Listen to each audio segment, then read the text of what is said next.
What's up, retro gamers? You're listening to Game Overcast episode 6. Today, we're going to be talking about why I hate Nintendo now. Also, Earthworm Jim. Groovy! Groovy!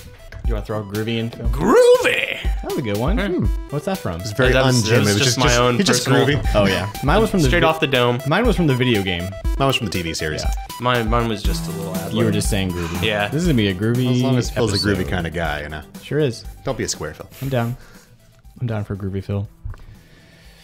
Hey everybody, my name's Dan. This is Game Overcast, episode number 6, which I guess you just heard the intro, so you already know that. But to my right is Matt. Hello, I'm to the right. And to my left is returning guest, probably one of my favorite people in the entire world. Easily, because he likes robots just as much as me. Yeah. The man, the legend. Phil, everybody. Hi, everybody. Welcome, Phil. Thank you for having me back. You're welcome. That was all. See That's ya. it. All right. Thanks for Bye-bye, Phil. listening. Good cast. Good cast. Good stuff. Episode 5 corrections. You weren't here for last episode, Matt. Yeah, apologies for that. I had some, long story short, I had some dental work, and then for some reason that went wrong, so I got a horrible infection, so I was kind of out. Yeah. And anyone who knows me knows I don't shut up very easily. I couldn't talk for like 2 weeks straight. He had to listen. I thought I was going to die. That's horrible.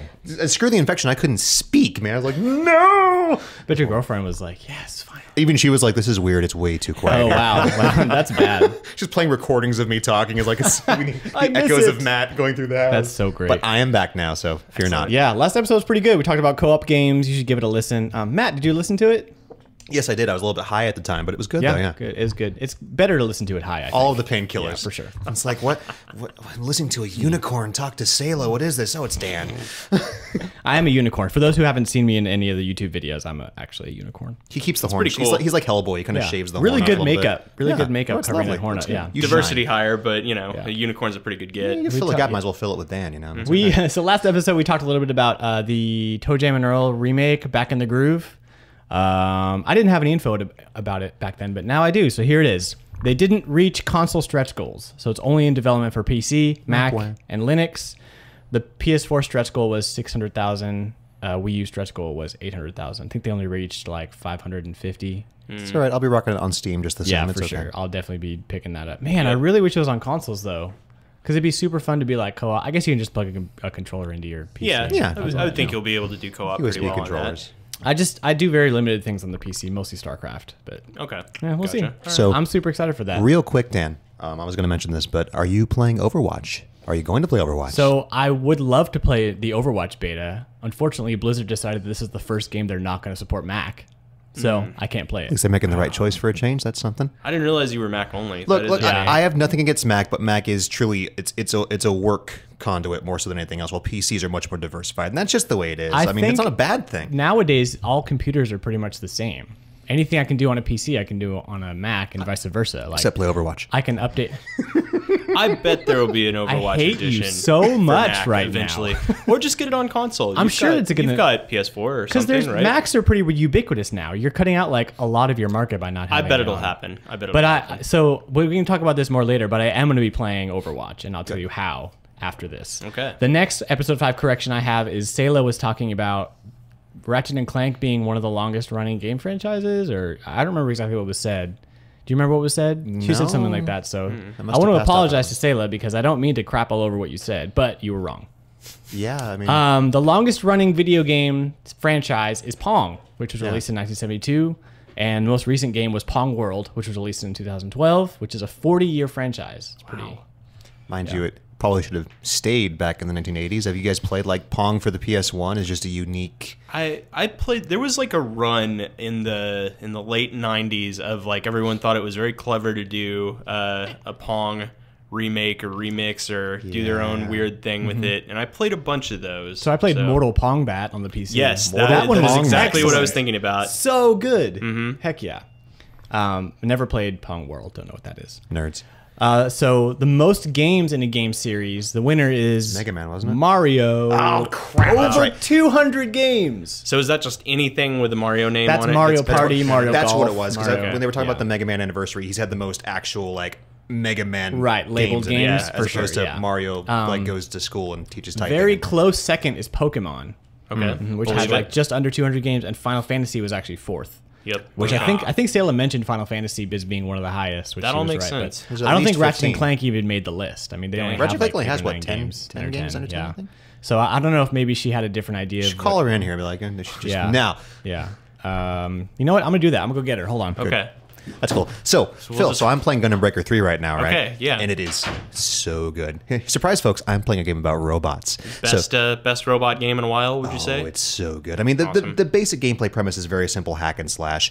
For anyone who wants to know, Gundam Breaker 3 is the first Gundam game to have an English release in a very long time. And actually, it's not released in this country. You still have to import it. But it is 100% English subtitled, so everything's in English now.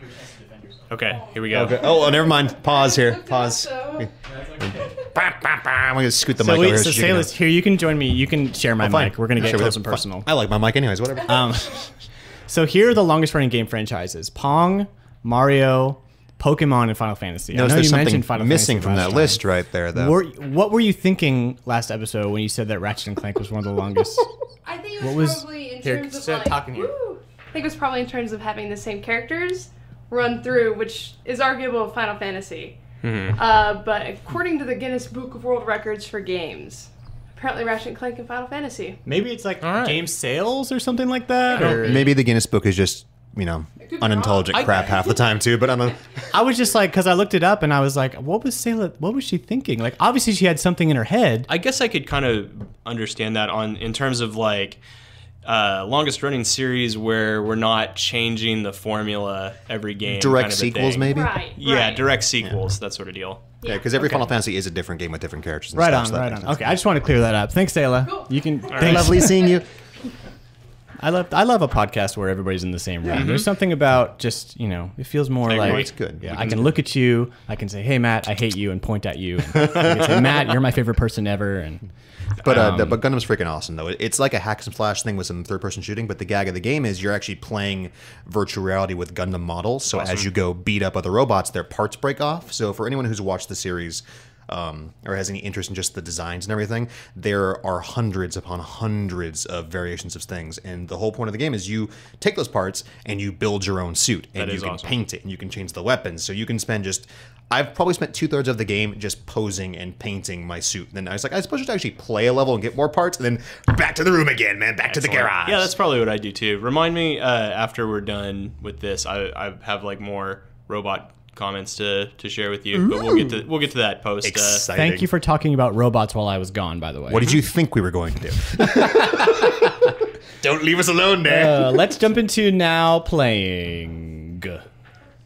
Matt, what are you playing? Well, I'm playing this game called Gundam Breaker. Oh, you fell directly into that trap. Let me tell you Jeez. all about it. Wow. No, other than that, I actually have something else, though. I've been playing a lot Okay. of, because I've been out and just laid up for the past couple weeks, and because of the horrible pain in my jaw, because it was, infected when it wasn't supposed to be.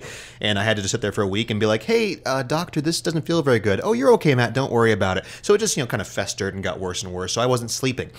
So I picked dear. up Fire Emblem Birthright. And I have played all of Birthright. I have played all of Conquest. Nice. And I am practically done with Revelations now, the DLC, like Nice. 3rd chapter now.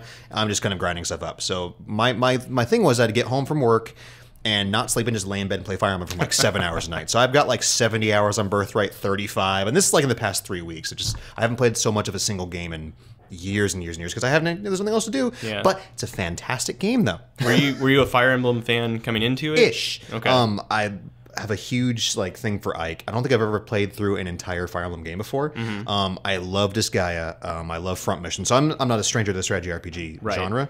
But it's a really, really good game. I think I'm going to be done with it for the rest of my life after I finish this game. Yeah, that's a lot of Fire Emblem all at once. Awesome. Good. Hey. And I'm playing Overwatch tonight. I'm going home and playing Overwatch because it's already loaded on my computer. Okay, so you haven't tried it yet. Well, I played the open beta, and I actually okay. I didn't Wait, really so have it's that much out now? interest. It's going to Tonight. be gated servers are going to come off tonight. I Yeah, believe. I think it's 8 p.m. or 6 p.m. Pacific time. What character do you main? Oh god, it depends on the mode. On defense, if I have a chance, I'll play Toburn, the cute little dwarf, because every Blizzard game has to have a cute little dwarf with turrets and stuff. For offense, if we need a tank, I'll play as Reinhardt, the big giant robot-looking dude with a rocket hammer. How surprising. I know, I'd play Diva, but she sucks. I want to like Diva. Diva's this really cool. She's this girl with a little mech, mecha, but she's really sluggish, and she just doesn't seem to do anything that someone else can't do better. I'll play I'll play as Reaper because he's death with shotguns, or I'll play as Soldier 76, who is just the most boring, bland, regular shooter character ever in the game. But he's really good. But yeah, that'll be my evening. Hero. Hero. No. Hero. What? Hero. Wait, what's it? You who mean are playing? Genji or Hanzo? Hanzo. Hanzo. The guy with Hanzo's the guy with the bow, and Genji's his cyborg ninja brother. That's right. I watched their short. Those are real good. Really cool, Yeah, dude. Real good. Those animated sequences have been pretty amazing. Well, someone explained to me why Blizzard farmed out the Warcraft movie to. Maybe it's a matter of. I think that movie looks awful. I think it already looks like really, really bad CGI. And it's I'm like, gonna see it. Where are the dwarves? Where are the freaking gnomes? I'm a little done with CGI in movies. It's Warcraft 1. You don't really get into the BS. That's not true. When the orcs show up, they already had a thing with the dwarves. Always. Like, that's just since forever. At least they were acquainted with each other. There was a dwarf in the most recent trailer, anyways. So we now know that there actually is a dwarf in it, because I watched the first trailer. I'm like, where? What? So we now know that Matt has a thing for mechs and dwarfs. Welcome to Game Over CinemaCast. Yeah. Well, it's not dwarf so much. I mean, he's like this little half cyborg thing that builds turrets and talks to them like they're his little babies. I mean, of course that's gonna be me. Okay. Sorry. So somebody asked me what I'm playing. Yes. What Dan, what are you playing? these days? Certainly not Star Fox Zero, which is the worst game ever made. Oh, I wasn't going to mention this, but could it be that Dan didn't like Star Fox Zero? Here's and I want to preface it by saying this: if there are a lot of people out there who love this game, and no offense to them at all, I understand that the control scheme takes some getting used to, and some people just get it, and some people just don't. I'm one of the people that don't. So here's the thing, though. Here's something that you cannot argue. I am cherishing this moment forever. The on-rail sections of that game are amazing, and there's exactly 3 of them. Which is not enough. And I'm done. I'm done with all range mode. I went through it once, and I beat it. And the final boss was so frustrating that I put it down, and I was like, maybe I'll come back to this. Maybe I won't. Maybe I'll do co-op. And the entire month of May went by, and I did not pick it up once. You know what I was playing? I was playing Star Ghost, that game made by that one Rare developer. Hey. It's like an arcade shooter, and it's like amazing. It's so much you know? better. I'm like, I wish this was Star Fox. All right, so I wasn't going to talk about it, but since you're talking about it, can Let's I talk about talk it too? about it, Okay, please. great. So let me tell you all about Again, no how- offense to people who love it, No. because a lot of people think it's great and happy. I'm really glad that you enjoy it, and I'm Yeah. really glad that you're having fun with it. We are not. No, you are welcome to like it as much as you want. Yeah. That I will not have any less of an opinion of you. I might, but I won't talk about Okay. it. No, because I mean, we all like what's considered, we like some really bad stuff, Sure. and we're aware that it's considered really, really horrible Well, stuff. and I'm holding it up to a standard. I'm holding it up to Star Yeah. Fox 64. It's supposed as to be a standard. Nintendo Star Fox and game, maybe that's not what I should do. Maybe I should go into it fresh. But unfortunately, I'm tainted by the experience I had with Star Fox 64, which is amazing. Yeah. And now I want more of that. And we've never ever gotten more of that. We've gotten little snippets of it in Star Fox Command and not even in Star Fox Command, Star Fox Assault, yeah. Star Fox Adventure at the very beginning, and then the rest of it was some weird Zelda clone. The biggest Yeah. tease in video gaming history Exactly. was Star Fox Adventure. So sorry, Matt. Go ahead. No, it's okay. So let me just kind of go. On I have this. more. I have more now playing, but I just want you to get your thing out. So Star Fox Zero, good things. Game looks all right. Definitely looks all right. Looks better than the original trailers where it was just empty and void and not pretty. Still doesn't look as good as I was hoping it would look. It still kind of has this kind of sort of like everything's kind of bland. The textures Definitely are kind wouldn't of blah. look like it's definitely a Wii U game. It's not like a PS4 game. Yeah. Oh my god, the motion controls. Oh my god. I could have put money on you saying those exact you words. better believe it. No, and here's what I don't get. Yes, they mentioned, you can turn them off. Maybe turn them I'm off. just an idiot. Yes, you can. They don't tell you how to turn them off, but you can. There's a button in the pause screen that has this weird, it's like an R wing or whatever. And if you touch that, the motion controls turn off for most of the game. Here's the gag, though. You can turn off the motion controls, and that does not stop Peppy from telling you, hey, Fox, use the motion controls for better accuracy every 10 seconds. Like that first level. Yeah. I got to that first all-range area. Yep. Turned the game off. And I went back and played through a couple more levels after that, but I was like, oh my god, shut up, please. And I don't understand. You have this great tablet controller, and I say great with massive quotations, with 2 sticks and 4 face buttons and shoulder buttons. Why can't you use the right stick to control the reticule? And what do the face buttons do in that game? Nothing. Yeah. Why can't you use your boost and your barrel? It's like I am okay with trying new things and trying to be different and going for, different stuff. But that's always been Nintendo. Why can't I have the option to play it like an old man that I am and just use my controls normally? I mean, good God. I think here's what I think, because if you look at kind of the timeline, like you see E3 two years ago, and they had all these huge plans for Wii U. They were like, we're going to bring the Wii U back. This is going to be a great system. People are going to buy this because of Mario Maker, because of Smash Brothers, because of Splatoon. All amazing games. They also had Star Fox in the, they were like, fans of Star Fox. Let's give them Star Fox. They started Star Fox. Star Fox took a little longer than they wanted to.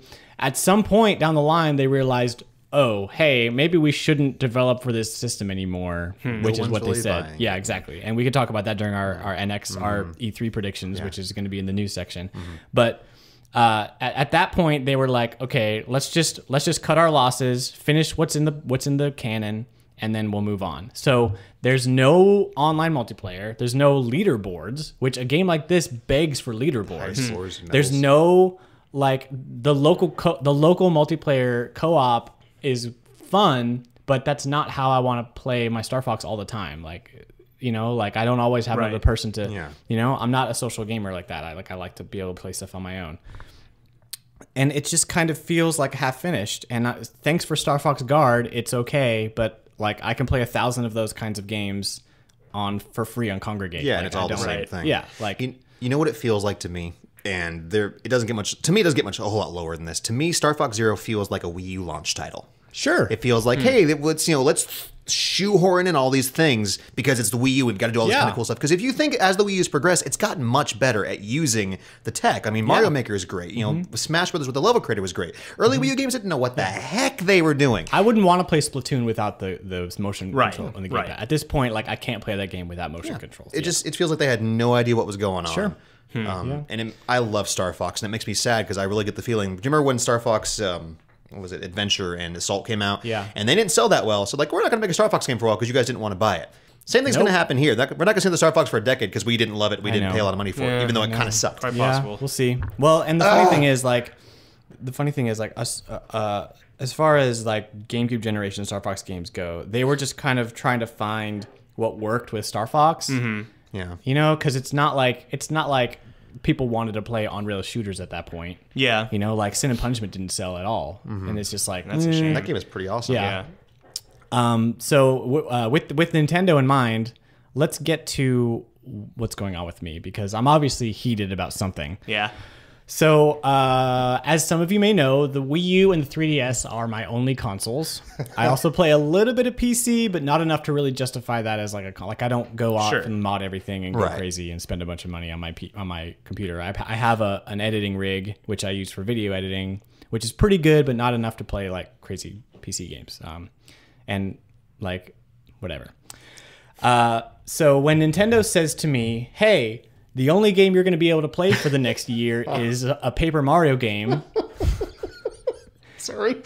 And the way that I felt about Star Fox Zero culminated into this fan rage. Yeah, I think that's fair.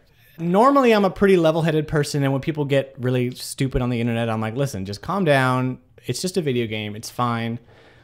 But there's a really, really good chance that in the next couple of days, I'm going to be buying a PS4. Ooh. Well. Matt, all right. Matt just fainted. Yeah, that's what happened. Sorry, I was not expecting that to come out of your mouth there. Okay? Actually, I don't know. Drink some water. Yeah. I will say. Who are you? What have you done with Dan? Maybe I'll say. Sorry. That's the combination of systems that I've got. I'm really pretty happy having both. I mean, I'm not going to sell my Wii U. Yeah. Oh, don't you dare. There'll still be cool stuff that'll eventually happen on it. I'm positive. But all right. Maybe. I mean, I really. Hopeful. It's just that. I mean, there's going to be some cool like indie stuff, I'm sure, because indies love to support a system that has an interesting gimmick. Like the Vita is great for indie games. Oh yeah, it's the same kind of thing. But I don't. Unfortunately, the only worthwhile things to play in that game as of right now are Nintendo things, and there's only going to be one Nintendo thing until Zelda comes out in 2017. And haven't they pretty much said that it's going to be multi-platform? It's going to be Wii U and NX for the Zelda game, which means you could put money on me buying an NX. Like, that's going to happen. Yeah. Even if it looks really weird. Like, I trust Nintendo enough that it's going to be cool and they're going to have cool stuff for it. Yeah. We'll talk about that more in a minute. But as of right now, like, I want to play Overwatch on my PS4, and I just want to kind of forget that Nintendo's a thing. Yeah. Because I'm burned. I'm hurt, Nintendo. That means a lot coming from Dan, too. It does. I'm not sure if it's just because misery loves company, but, I mean, as much as I rag on Nintendo, I don't just blindly hate Nintendo. I am disheartened that this is where they are, because I'd be more than happy to give them all my money and buy all of my third-party titles on that system and do all the stuff for that. It's just they're not there.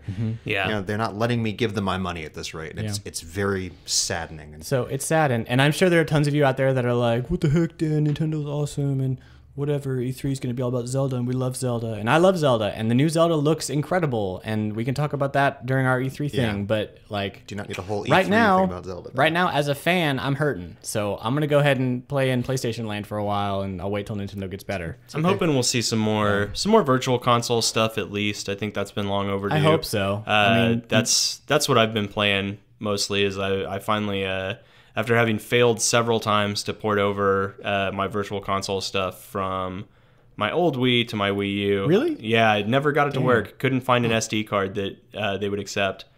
That's too bad. Yeah, I know. But I finally started repurchasing some of those things. So it's been Super Punch-Out and Mega Man X and a game called Metal Marines, which is it's a weird one, but I've been having fun with it. Yeah. Speaking of which, Phil, what are you playing? Well, Sorry, my Let's Playing took forever. Roll right into it. That's okay. I wasn't sure that I was gonna. No, you are. Get to me, I just, so I'm gonna sneak Phil's these like, in real quick. This is a therapy session for me, Right. so I don't mean to take up all the time. And I've been gone for a month. You guys can't see it, but he is flopped out on a couch right now with like a cool cloth over his eyes. As covering he, his little uniform. You guys are Yells my about therapists. Nintendo. You two and all the listeners, you guys are my therapists now. Right. So. But yeah, that's really what I've been into lately in terms of console stuff. I've been playing, like I said, slowly getting my times down on Super Punch-Out again, which is kind of that's always been my favorite of the Punch-Out series. It was a lot of fun. Super Punch-Out? Super Punch-Out yeah. for the SNES. I love that one. Been playing a lot of that. Been playing Mega Man X for the umpteenth time. Yeah. And getting back into this weird Namco strategy game from the SNES era called Metal Marines, which is like it's like a really strange base building plus like almost like a Rampart feel, where you I love Rampart. you set up a bunch of like missile launchers and giant robots and air defense, and then the other team will shoot missiles at you and you'll shoot missiles at them and try and like shoot their stuff down with all of your turrets and Like a side-scrolling kind of thing? It sounds or- more no, like it's like a 3/4 view isometric right on. sort of thing. Like you're on an island and they're on an island across the way, and Is like it I said, is it like Herzog's Vi for the Genesis? That's a little bit more active, but you like place defenses and you have your transforming giant robots and stuff. it's and- kind of along those lines, I guess. Now that you mention I had it, to throw in a robot reference. well, this Always. it is a robot game. You got your part of your like shooting missiles at each other is then you've also got a few big stompy robots that you can send it over to the other side as well. What So, system is this for? This was an SNES thing that I've got on Don't Virtual know if I've Console. ever heard of it. That's cool. Yeah, it's I had never heard of it either. It was a thing that I had. It was kind of one of those things like back in college, I want to say. I saw it. I saw that name on an emulator thing or something. Was like, what the heck is this? And then I got really into it because it was so different from anything else that I'd played on the Super Nintendo. And it had robots. It did have, yeah, that was the other thing. Is like Metal Marines. I bet that's about robots, and I got it. Well, now the story comes out. Yeah, well, That's cool. what do you expect? It's always an extra little, carrot on the end. So I have a question. I've been playing, this was the other half of my now playing. I just wanted to make sure that you got a chance to talk. I got the Nintendo Humble Bundle, Okay. which is awesome. Like it had Affordable Space Adventures, it had Shantae, it had a bunch of cool stuff. And one of the games that I got was Steamworld Dig. Great game. Yeah. Oh my God. I don't know why I never heard of it. What is it's it? So Steamworld Dig. So what it is it's imagine Metroid, except you carve your own path into the earth.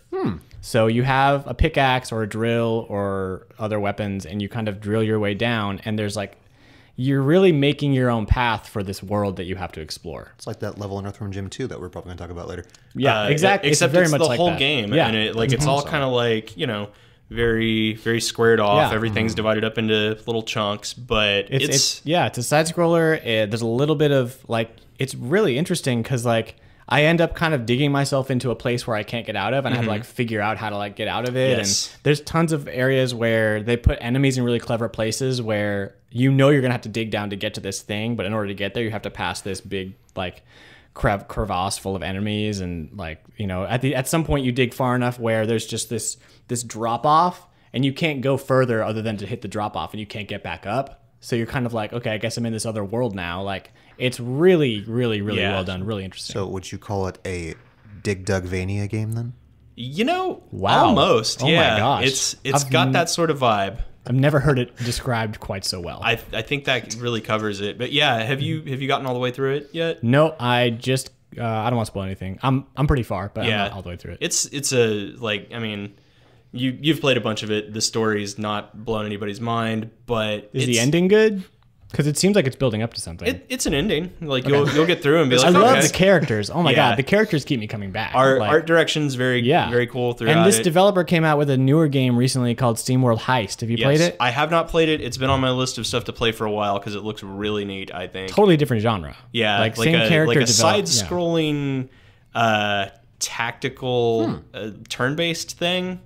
Yeah. So Cool. yeah, I mean it's super original idea. They did a great job with it. I mean, if you haven't, unfortunately, the Humble Bundle's done, but go check it out. I think. yeah, Should be that it's much anyway, still on. It's on a bunch of stuff. Still on 3DS, still on Steam, and it's a really rewarding game. It was one of my favorite like time killer sorts of things Sweet. from the last couple of years. Yeah, I It's mean, on 3DS, you said? It's Yes. numbing. It's numbing the pain, you guys. Yeah, so if, Thank you, Steamworld Dig. if my 3DS hasn't melted after I'm done with Fire Emblem, I'll probably pick that up then. Yeah. Oh my for it. god. Yes.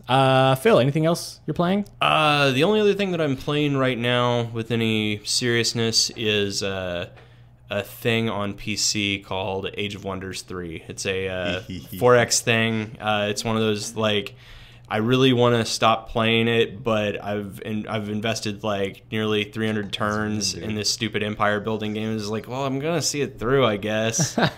I guess, but it's fun. But it's just one of those things. Is like it reaches a point where it's so all-consuming, and I just want to break away from it. You just can't, though. Yeah, Wow.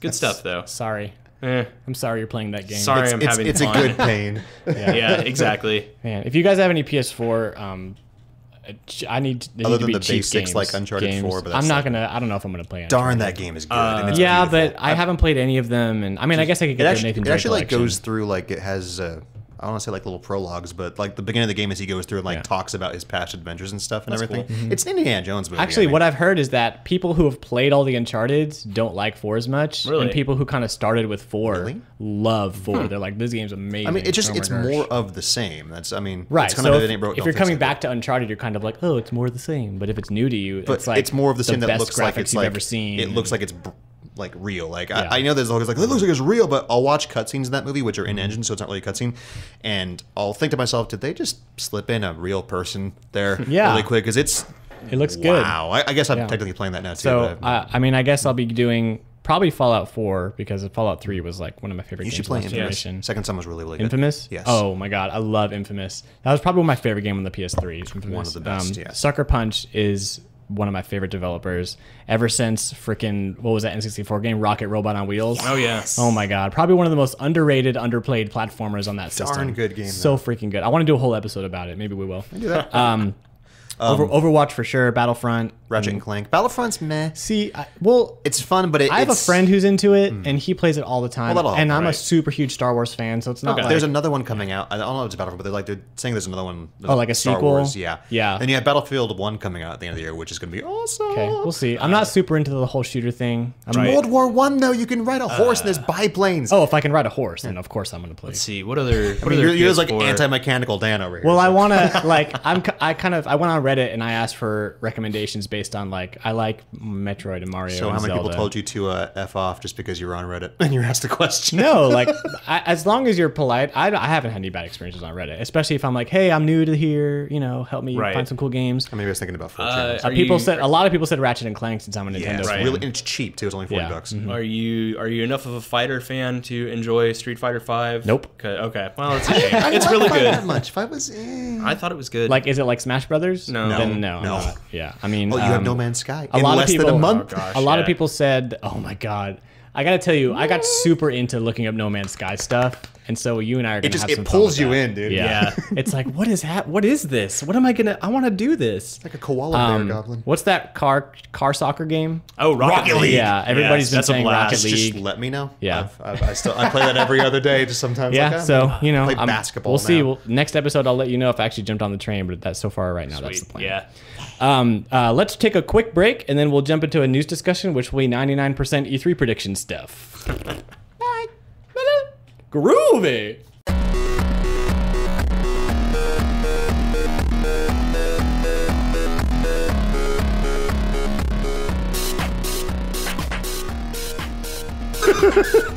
I will do it. It's like, why is this know. podcast 5 Hey, guys. hours long? Welcome to my 3-minute robot cast. Let me explain to you why I think the Double Oath better than the new Gundam. Is that what you sound like? Every time I do a funny voice of you, you're like, that's not what I sound like. But then you make fun of yourself, and it's like... I can make fun of myself. Okay, but I can't make fun of you. Well, you can. Just you have to pay for it. I'm Matt.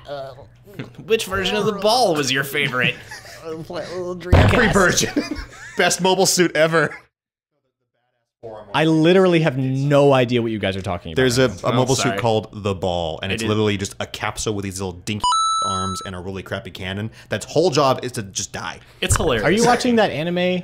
One of them, yes. Heavy Object. Object? I've watched a little bit. I need to catch up on it. I But started it because Kotaku sold me on it, and I started watching it, and most uninspired mecha designs here's ever. the problem. And this is a problem that I have. I don't really like watching things with subtitles because I kind of lose track of what's going on, and I don't like reading. It really depends for me. Some things I can get into the subtitle versions, and some things it really comes down to which one did I see first. Yeah, and it's for the me. opposite in some cases because sometimes the English voice acting That's is true. so bad. That's very true. Although I'm watching something. It's this weird MMO anime. It's like, did you really think there were no girls online or whatever? And it's really, really, really good in English. It's about this guy that's playing. He's playing this MMO with some people, and he's married to this girl in game, and he thinks it's a guy, but it's actually like this hot girl, and all of his like male MMO friends are actually girls at his high school, and he's like, That's funny. I don't Well, know, welcome to Anime Cast. Today Anime Cinema Gamecast. we're talking about Pokemon.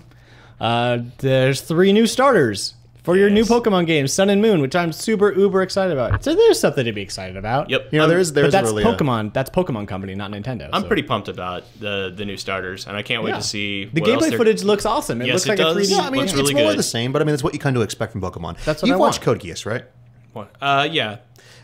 Have you noticed how the legendaries look a heck of a lot like Zero and Suzaku? I guess I could see that. Like, yeah. especially the bat, it looks like freaking Zero, and I'm like, what? All right, awesome. I can see that. That's funny. I know you Yeah. have no idea, Dan. I'm No sorry. idea. More anime. So we talk. have- I don't even watch anime we much have- anymore.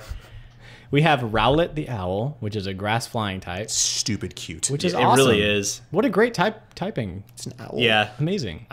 He's gonna be my starter just because like this is what always gets me in Pokemon is like I look at the Pokemon and is like which of these cute animals do I want to be my friends and Yeah, exactly. that's it. Like I just want to have that owl and hug it forever. That's So- exactly That's how how I I picked choose. Finnegan. It was I almost always choose grass type for some reason. Okay. I started off with I think Bulbasaur. fire is usually the popular one because there's not a lot of fire Pokemon, but I don't really like cats. So Litten, the kitten made of fire, or breathes fire, or spits a It fireball. breathes flaming hairballs That's at what people. it is. That's what it is. Like, I mean, that's that classic. sounds awesome, but I don't necessarily want that to be my starter. So that's fine. It's like slung with your cat. It's like, I don't. Meowth ruined me on cat Pokemon. And the third and last and least, oh, he's still cute. brutal. Poplio, the seal, water type. Yes. Because we need more water type. Just Pokemon. labeled Well, as the one no one's gonna love. You're always gonna have those three types as the I starters. think Yeah, it's but- high time for like whatever, different starters? Steel type ghost starter. dark psychic starter. It's just a Oh brick. wow. you know, or like electric ground flying or something. I Are don't we even gonna know if have that works. triple type Pokemon now? It's getting kind of No. Those are the three Those are types the of three starters. that you should- because Okay, it has they're to like all at once. no, It's no, like electric no. water Heck no. fusion. It doesn't need to be more complicated. But like, I think it's time for us to get away from fire, grass, water. Like, can we?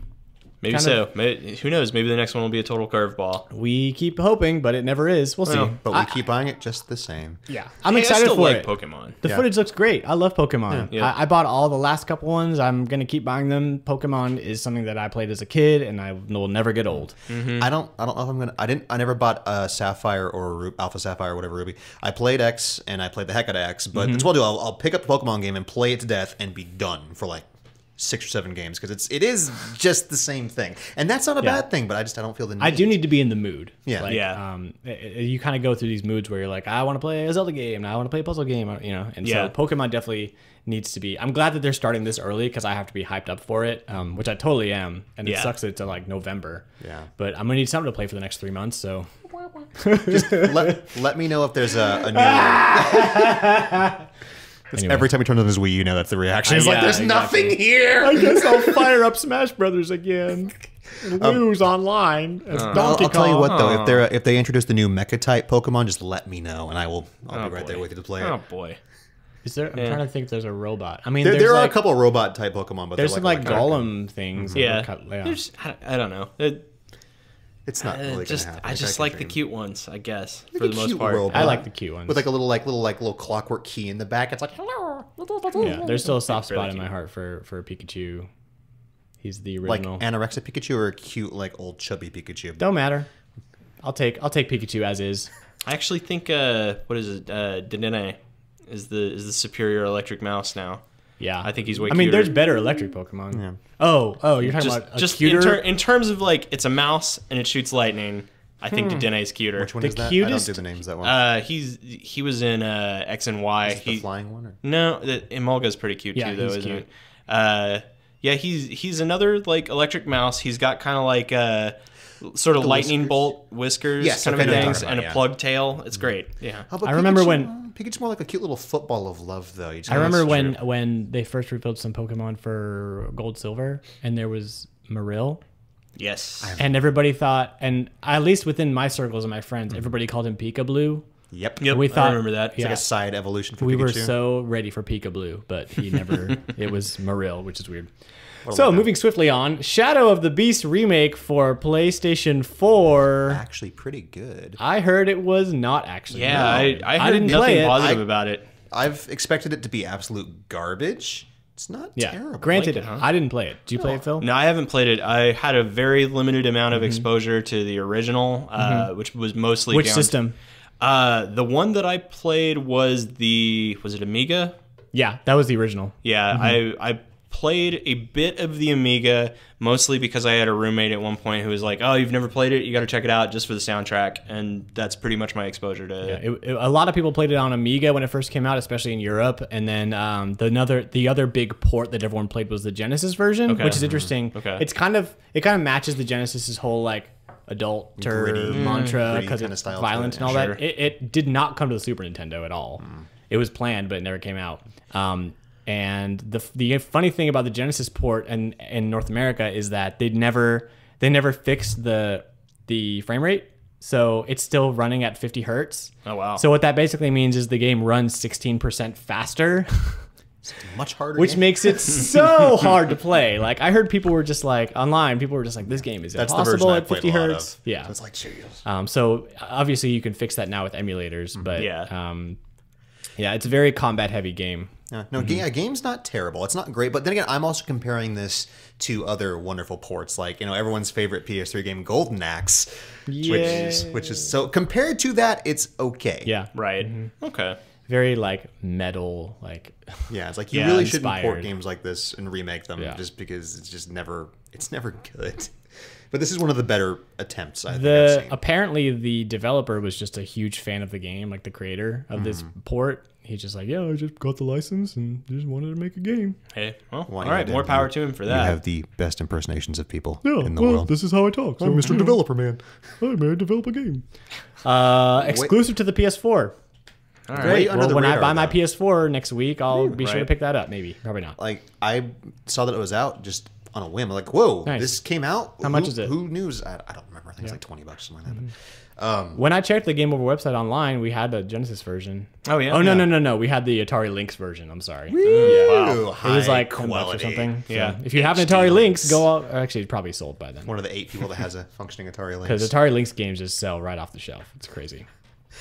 I gotta tell you, they don't. But when someone comes in to buy Atari Lynx games, it's usually like, give me those 20 games over there. Because they're like, I gotta play something on this thing. Yep. Give me that Slime World. Yeah. I can play it upside down. I have Atari Lynx stuff. That's Atari Lynx guy voice. I like Cool. that one. Yeah. I think that's my favorite character. Slightly so more far. aggressive Yeah. than your game developer man voice. I like to play my games with my left hand because I'm right-handed and I can do it on the Atari Lynx. No offense to Atari Lynx owners or anything like that. No, if you own a Lynx, you probably don't sound like that. I just like making fun of people with voices. I don't have a lot of news this week because we were going to do our E3 thing. At your leisure, good buddy. Should we get into it? Yeah, hold on. E3 stuff. What? So there's this show. What? They do this every year. It's like this indie thing where people go and show off their video games. Yeah. Maybe you've heard of it. It's Talk about PAX? It's called the Electronics Entertainment is it Expo? It It's is weird that they Expo. call it the Electronics Expo because it's pretty much just video games. They don't have VCRs there anymore. They must have done other stuff at some point. Although Yeah. that's probably all moved over to CES now, I suppose. Yeah, for sure. Okay, so what is the news about E3 this year, guys? Matt, take it away.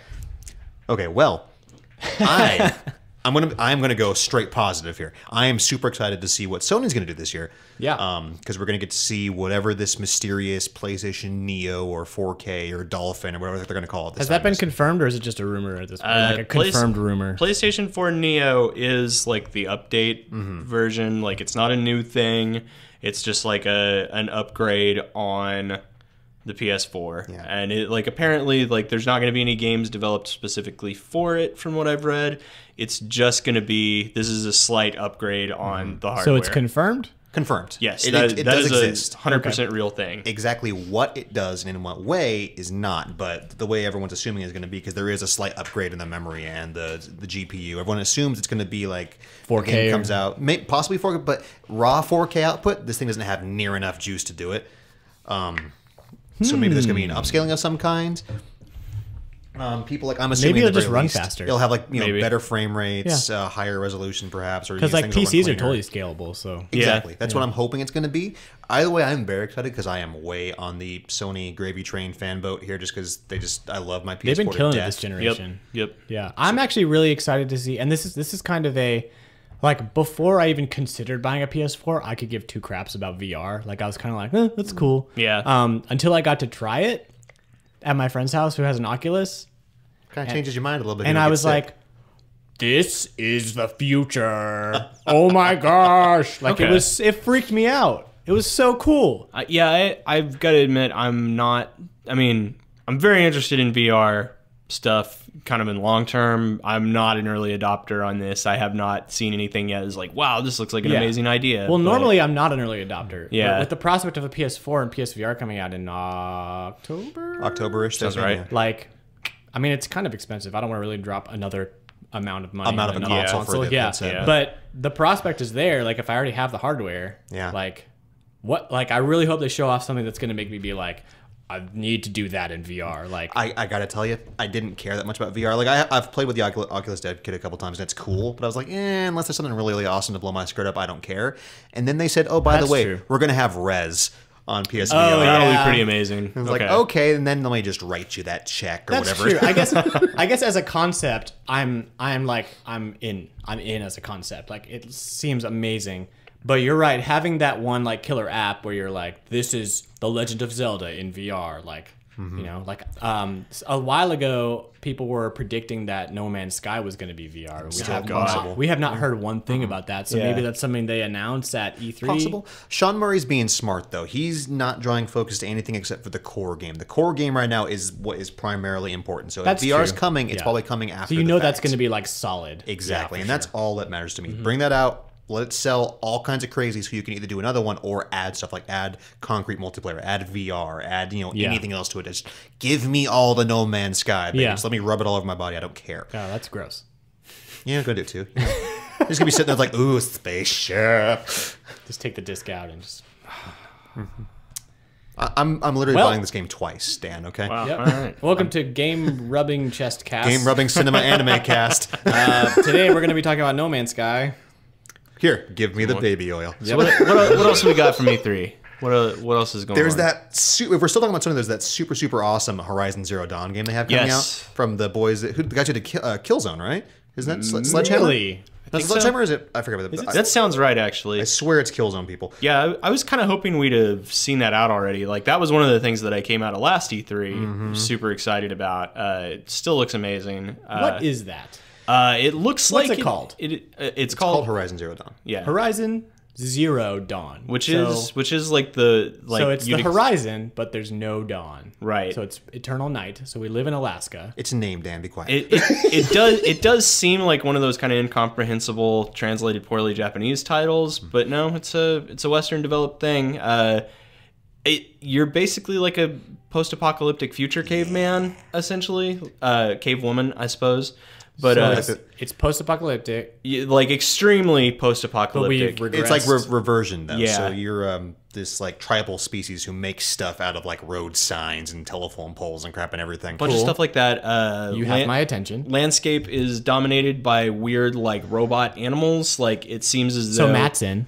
Damn yeah, right. I think anybody would be in once they see these things. Like I think it's pretty clever that they were like, okay, we want the player to hunt animals, but we want them to look crazy and futury. So it's almost like someone like looked around and was like, oh man, we're out of deer. I'm gonna build some robot deer to replace them, and then everything just went crazy after that.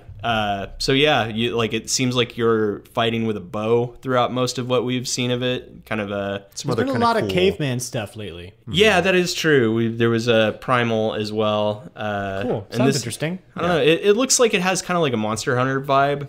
Yeah. To me, with a little bit more story to it. That kind of like go hunt, come back, go hunt, come back. Yeah, Craft, at least that's what we've seen so far. Who knows what we'll end up with? But it reminds me just of like little you with your crazy future bow, taking on just massive robot animal sorts of things. Evil dinosaur Speaking things. of crazy future bow, you guys want to talk about Zelda? Yes. All right. I guess. Are you done? Did you have more you wanted to talk about? Oh, I was just going to say, I have a theory about the animal thing for that. I Okay. don't know if there's actually been any story divulged or not, but my thought is those were created as a re-terraform kind of thing. Yeah, because I the believe common that. conception is that we're just going to kill ourselves in the next couple hundred years, or we're going to wreck the planet. So if you look at the only video available, this lady who looks a heck of a lot like the lady from Heavenly Sword, actually, by the way, I think. She does have like some similar hair things going on, doesn't she? Yep, she's hunting the deer equivalent things to get those tubes of green stuff out of the back. So I'm assuming is that these things were introduced to maybe correct the planet, and something went horribly wrong, and now no one remembers that anymore, and it's all gone back into myth and legend. But it just looks super cool. But anyways, yeah, Zelda, please. That's pretty cool. I'm down for like. I think it'll for be a neat things game. things that are happening to us currently becoming like biblical lore. Where tech is magic and everything now. Like, Right, yeah.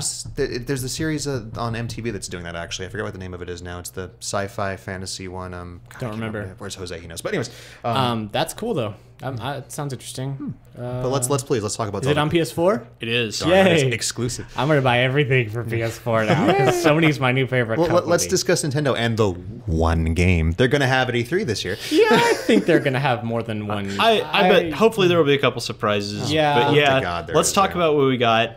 Is there any like new news with Zelda? Nope, but Okay.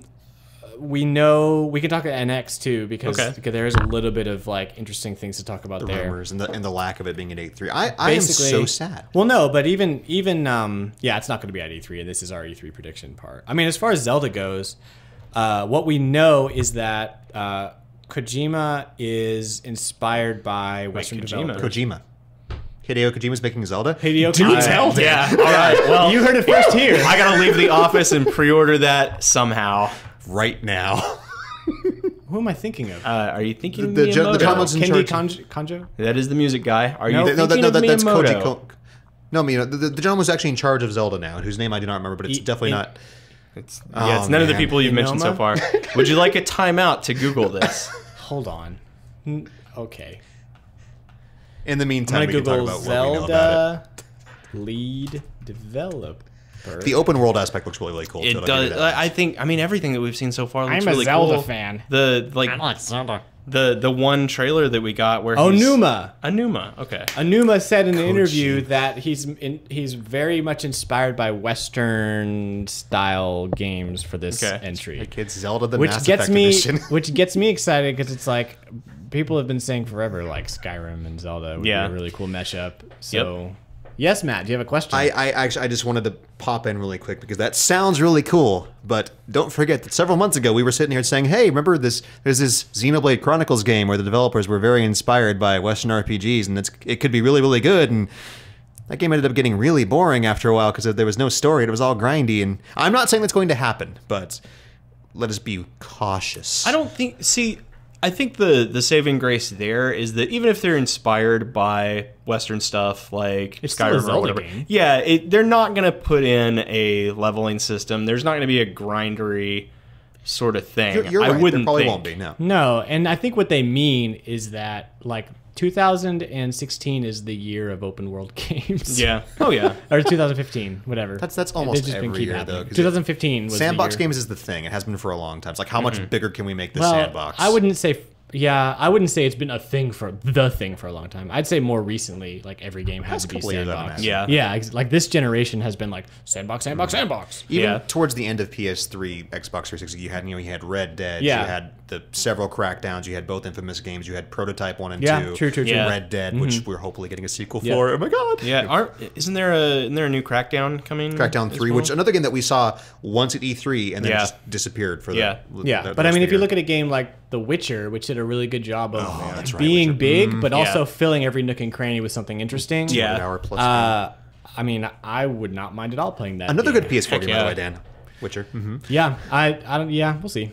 It's so I won't have good. that much time, so I'm just True. kind of trying to pick. Yeah. and Like, you choose. want one game to play for the next 2 years with your time scale? Yeah, Play Witcher exactly. 3. For sure. Yeah, So I have high hopes for Zelda. I don't know how much information I'd actually want about it and how much they're going to reveal at E3. They're saying that like the day-long live stream, though. I'm kind of anxious about that. I don't want to know too much about my Zelda, you know? Well, and I wonder if Nintendo just isn't putting that much stock in what E3 is.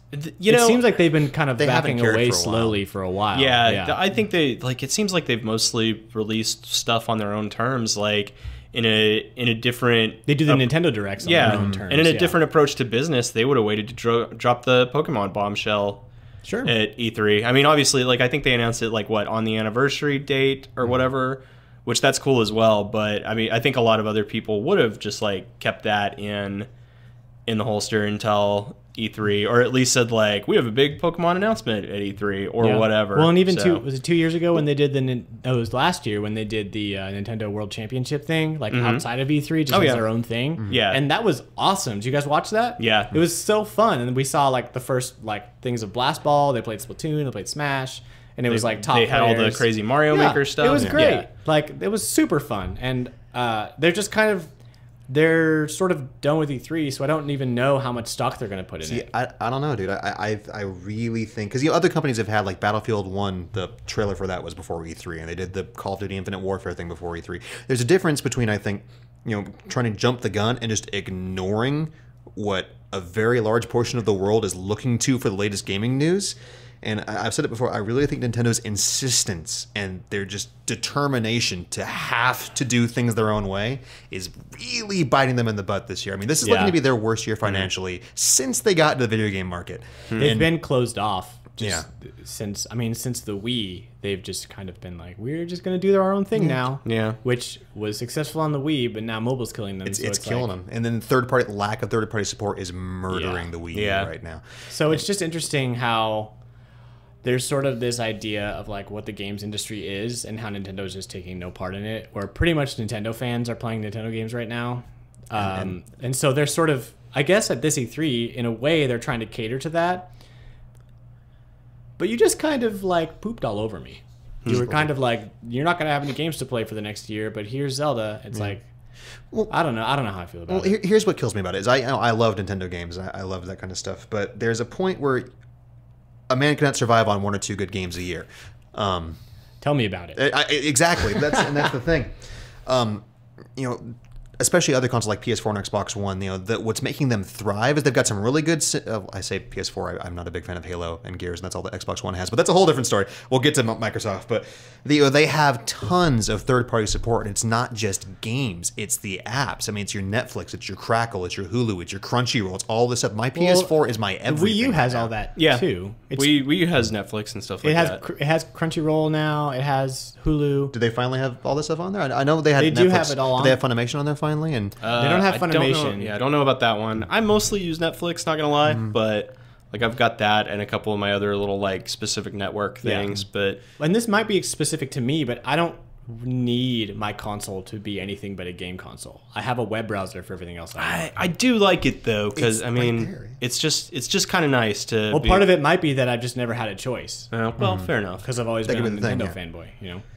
And I'm used to that being the thing now, where it's like, this is my console that does everything, and I would love to have that be a Nintendo console. Like, I would love, and I had this whole thing planned out a month ago for this show about how I wanted to talk about how I was super hopeful for the NX and how I was... Well, let's jump into a little bit of NX stuff. Okay. Let's just roll in that, and how I was, there was a bright future for Nintendo and all this cool stuff they could bring out and turn everything around and just stomp the living hell out of every other developer in the world. It was going to be this great comeback story.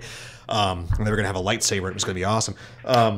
And I'm not saying that's not going to happen right now, but I think they're making... Just Miyamoto hovering down the stairs. The Star Wars Nintendo mashup right now is amazing. I'm so happy. Watch out. But I think they're making a gigantic mistake just saying, we're not going to show you the NX. We'll show you at an undisclosed time in the future. It's just like, with the Horizon and all these games we were talking about that showed at E3 last year. They aren't coming out. I mean, they're going to come out maybe sometimes later this year or early next year, but you saw them. You got that hype. You got that hunger. Yeah. And that got you like, well, I'm going to get a PS4 because this is coming. I'm going to get an Xbox One because that's coming and I need it. We're not getting that. We're getting nothing. Yeah. I get that, but I don't know, like... You also have the Watch Dogs scenario where they showed that game at like 4 E3 or 3 E3s. There's and that game didn't didn't deliver. You may or may not agree with me, but that game didn't deliver. No, I hated Watch Dogs. I thought Watch Dogs was a huge mistake.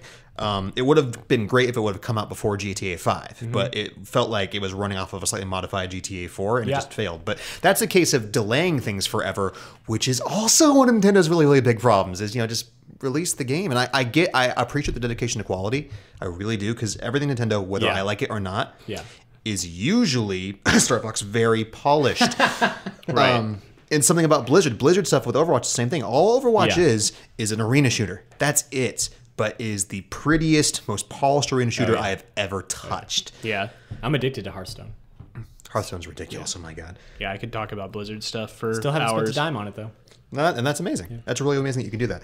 I was so thrilled and so anticipating them to give us something just to knock everyone on their feet. Because sorry, go ahead. So recently, the Japanese, the president of Nintendo, I'm not even going to pretend to know his name. I forget. Guys, sorry. I'm not good with names. Names is a thing. If you're listening to this podcast and you're like, I can't believe you don't know anybody's name. And your pronunciations are terrible. Just and deal you with sound it. just I'm like sorry. that, too. You can send us an email at podcast@gameovervideogames.com and tell me how much you hate how I don't know names.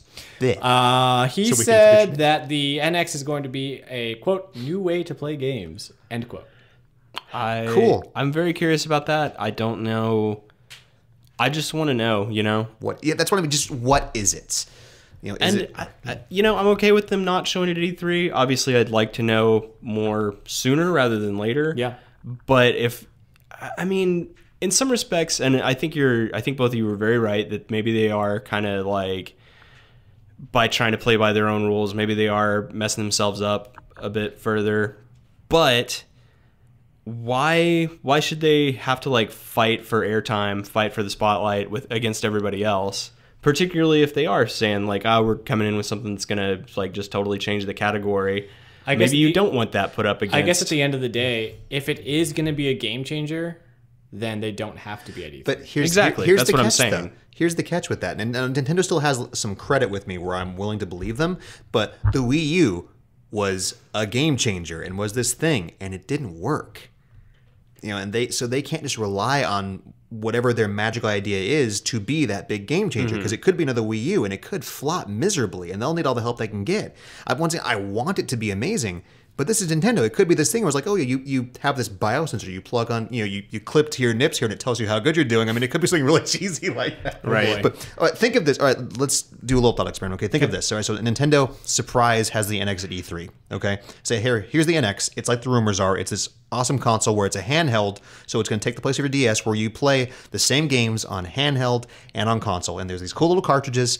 And this is this console, so you have this thing that you can take on the road with you. You have the same game, you take it home, you plug it in, and it's in 1080p, it's 4K. Let's just go crazy. So it's this cool 4K system that has cloud computing like Crackdown 3 is going to have. We're going to have massive third-party support. That's actually going to be massive third-party support. It's not going to be, hey, here's this Batman game that came out a year ago. Here's Mass Effect 3 that came out a year ago. We're going to have all the new titles. We're going to have Kingdom Hearts 3. We're going to have Final Fantasy 15. We're going to have all this stuff on this console when it launches. Everywhere else drops the mic and walks away.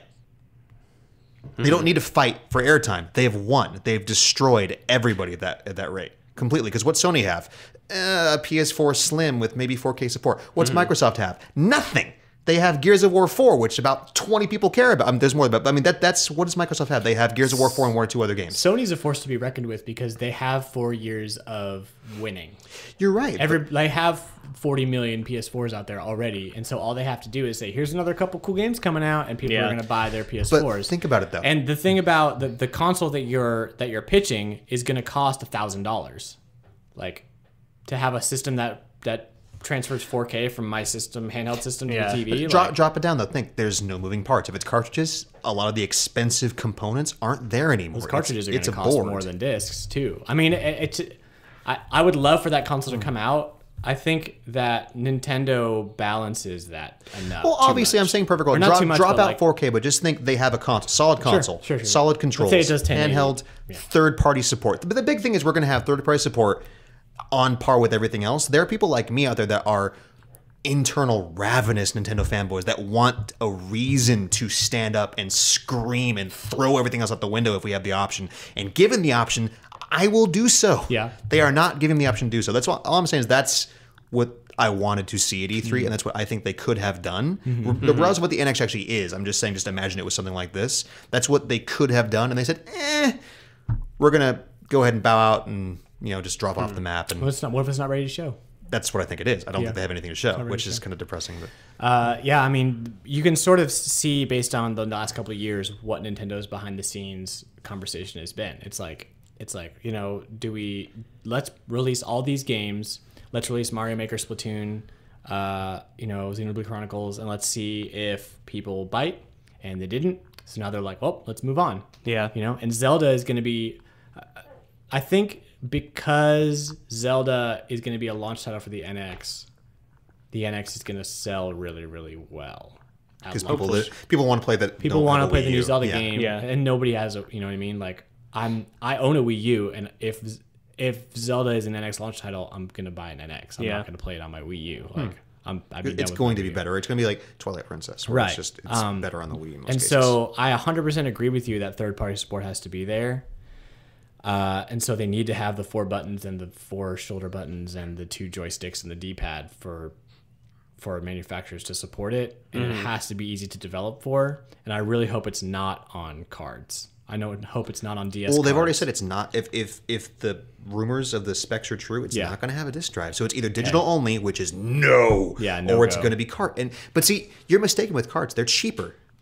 Now there's more storage. Reasonably cheaper. Not to put a 64 gigabytes on an SD. It doesn't need to be 64 gigs. It's gonna be half that size. This is Nintendo we're talking about here. PS4 game on a disc is like, it's pretty big. 50 gigs, 40 gigs. That's the ones that use it. Most games don't use the full storage space either. Okay. I mean, you're talking about dual layer Blu-rays. I guess. I mean, SD cards are coming down in price. Flash memory is just cheap as it's ever, cheaper now than it ever has been. And it's better because you have longevity with it, and it's faster than a disc. So that's great. And I think that they'd be crazy not to tap into the 3DS fan base, because that's still a huge fan base. That's what's been keeping them going. Exactly. Yeah. So I would be really surprised if it's not exactly what you say, some sort of handheld hybrid thing that we've a lot of people have been saying that. I guess it's just a matter of I guess we'll see. We'll see what they do to entice third parties. Some third parties have already like accidentally come out and said like this is going to be on NX, maybe, I don't know. Yeah. With a Dragon Quest. But then you have people like EA who are like, we'll make it if it makes sense. Right. Essentially. So it's like if they make it so we can actually make games that'll run properly. Nintendo, make it make sense. Please. Yeah. Please. Sure. Great. What about Xbox stuff? I don't know anything that's going on with Xbox. They're another one like... It seems like most of the stuff that they showed last year, which I wasn't really excited about any of their stuff at E3 last year, but even those things, I don't. Do you have an Xbox One? Nope. Yes, I do. Oh, Matt does. I have all the consoles. Just okay. I don't like to rag on something if I haven't given it the honest shake. Sure. Okay. I try to be fair with. Well, what from Xbox last year that still hasn't come out were you excited about? I don't remember what it's called. I'm trying to look it up right now. Is it the crazy like night team there's fighter? There's Ubisoft. Yeah, I think that was that's Ubisoft. Not exclusive, is it? The Scalebound? Is that what we're talking about? The Ubisoft game okay, with that's the the knights. Platinum. I think it was something. No, that's not exclusive. That's to everything. Yeah, Chivalry, okay. not That's Chivalry. That's the one that's now. But whatever the heck, I know what you're talking about. Yeah. Was it called Honor? Or It was something like For Honor or something like that. That's it. That's probably what it is. Yes. Well, welcome to the Xbox cast, where we don't know what's going on with Xbox. So you can tell what consoles we care the least about. Yeah, I mean they did that to themselves. I mean, they're another one. Give us a reason to be excited, I suppose. My friend has an Xbox, and he plays Battlefront. And he plays Call of Duty, and that's all he needs. And he's like, I love my Xbox. You should buy an Xbox. And I'm like, no, because No Man's Sky. What else? Yeah. Thank you. Love you, Dan. Love you. I own an Xbox One for 2 games currently. I own it because Sunset Overdrive was freaking awesome. Yeah. More Ratchet and Clank, good stuff right there. And because I am waiting with bated breath for Cuphead to come out. Oh, is that's Cuphead cool. exclusive on It's Xbox on One? PC, but it's going to come to Xbox One first. They're saying. Okay. And Cuphead looks freaking awesome. I love Cuphead does look like it's going to be amazing. I can't wait for that. Dan, you know what Have you seen Cuphead? Yeah, I've seen stuff. Yeah. It looks interesting. Super awesome. That's going to be cool. But so E3 this year, Xbox has a couple of things that look kind of cool. I mean, they have Forza. I don't personally care about Forza. I never have. Yeah, racing, fine. I like I'm more of a Need for Speed Underground 2 or F-Zero racer person. Sure. God, do you guys remember F-Zero? F-Zero was great. Give me Forza Kart. I'll play Forza Kart. Forza Kart. It's cars driving carts. That would be great, actually. They have Gears. I don't hate Gears, but I don't need another one. I played the beta, and it's like, oh look, it's Gears again. They sped it up a little bit. I'm not super into Gears. Same here, actually. That art style really just kills it for me. That just like massive bulky. Yeah, I hate it. Not down for that. It's a fun co-op game. It really is, but it's nothing special. It's I know people that are just obsessed with that game, and I just can't. No, I mean it's okay, but I mean teach your own. They do have Crackdown 3, which I am optimistic about. The cloud computing thing. Crackdown could be cool. I do Yeah, like that if series. it works. I love the old. I mean, the first Crackdown blew my mind. Yeah. this Two was is kinda jacked, amazing. Yeah. 2 is kind of broken, but there's those Crackdown 3, which looks cool because they do have the ability for you to link your system and have crazy destruction, which is what everybody always wants anyway. Just blow everything up and we're good. Love it. So that's going to be cool.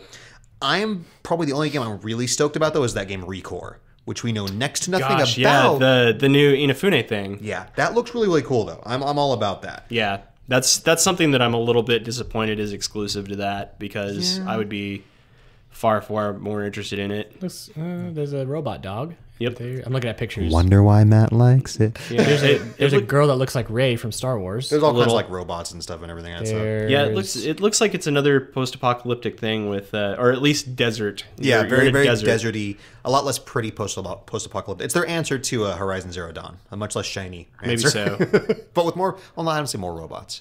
Maybe the same amount of Did you robots. guys play Enslaved last generation? Remind me. I know what it is. It was but no, kind I of didn't a play it. long escort mission where you're this monkey dude. Yeah, it was. Yes, the Journey to the West game. Yes, Played a that's the ton one. of that game. That was pretty darn cool, actually. We need more games like that. Yes, we do. Don't know why I brought that up. I guess Recore reminded me of It was that a cool somehow. game.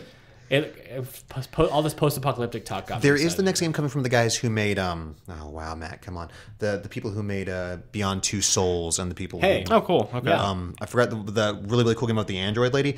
I love dystopian futures. I love Philip K. Dick, any kind of Blade Runner, any kind of stuff like that. This looks like, oh look, it's the game. Great. Yay. So that looks like it's going to be awesome. Yeah. I mean, that's also very niche, though. I mean, you know what you're getting into. It's mostly cutscene with a couple of button presses, and that's it. But it's cutscene with robots. Got it. I mean, yep. And we've come full circle. That's right. we interrupt your regularly scheduled podcast for more Matt talking. It's surprising, right? What's up, everybody? So while I was editing the podcast, I noticed that we were mentioning Microsoft probably wasn't going to have anything cool at this E3, maybe a couple of games, that's it. Well, I was looking at some rumors, and apparently, allegedly, there's the possibility of a new Xbox One Slim coming out sometime this year, or there are also rumblings of, dun-dun-dun, a console 4 times as powerful as the currently existing Xbox One. Just think, right? Maybe with the console 4 times as powerful, there'll be 4 times as many good games. So 5 or 6, maybe even 8. Just imagine the possibilities, right? Anyways, we now return you to your regularly scheduled podcast. More Matt and Dan and Phil good times. Bye, everybody. What about you guys? What about you guys? What?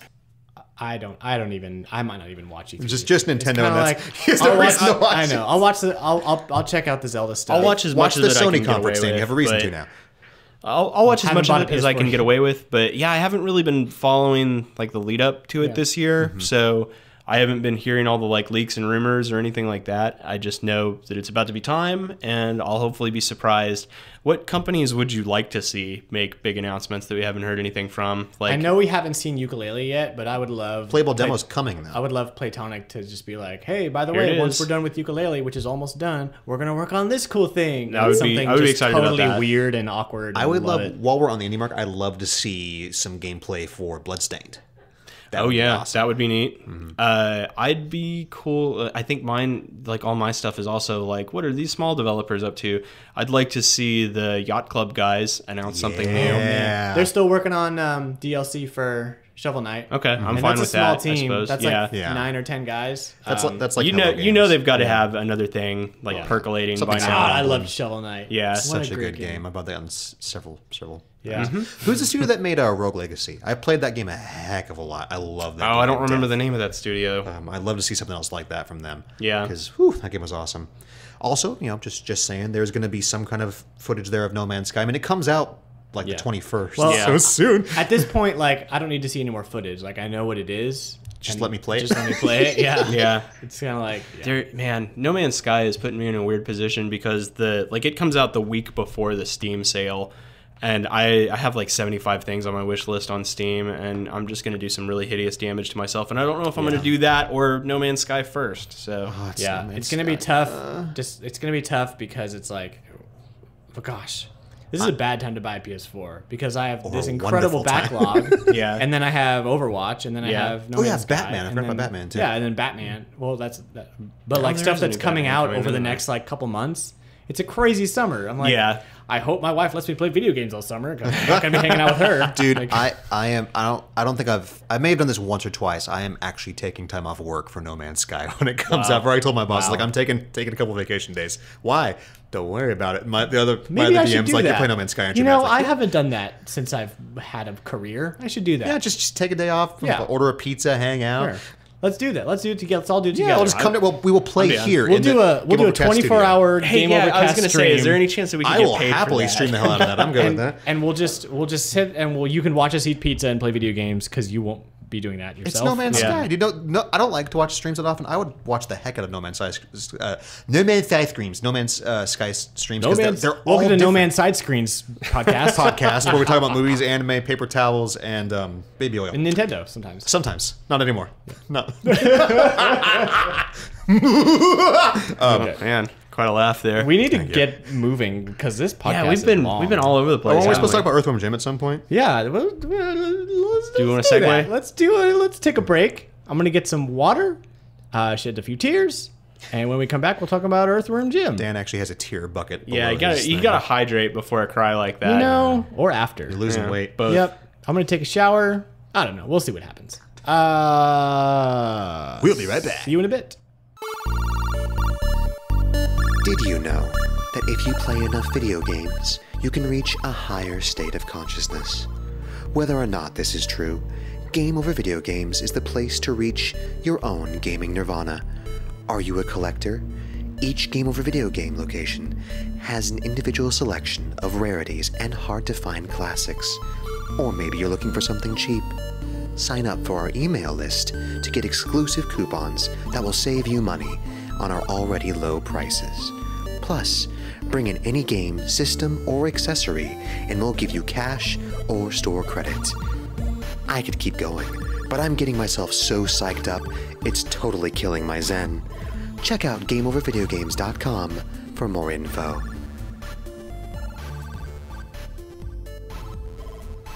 Hey, welcome back to Earthworm Gymcast, where we talk about Earthworm Gym every single day of our lives. Everything is groovy all the time. Yep. Everything groovy. What was the noise it did? Oh, he gets hurt. He goes, ow, in the game. Yep. Had kind of. I've never figured out what exactly they were trying to do with his voice. Like, Yeah.